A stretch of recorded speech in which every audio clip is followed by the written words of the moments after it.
শহীদ শরীফ উসমান হাদি রাহমাতুল্লাহ আলাইহি।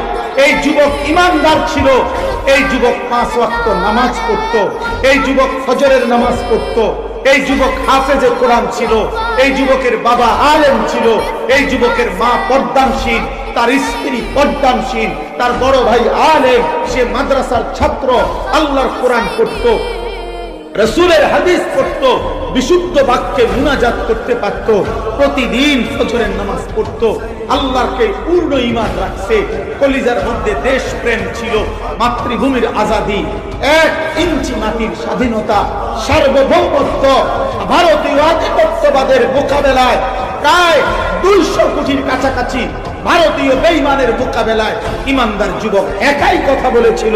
আল্লাহ বলছে, যুবক তুই চেয়েছিলি একটি সংসদীয় আসনে মাত্র 500 ভোট চাইছিল, সে 5000 ভোট চাইছিল।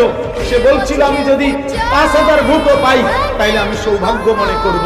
আল্লাহ বলেন, তোর ঈমানের বদলায়, তোর ফজরের সেজদার বদলায়, আমার আল্লাহর গোলামির বদলায় আমি আল্লাহ 18 কোটি মানুষের ভালোবাসা চোখের পানি পর্যন্ত দিয়ে দিলাম।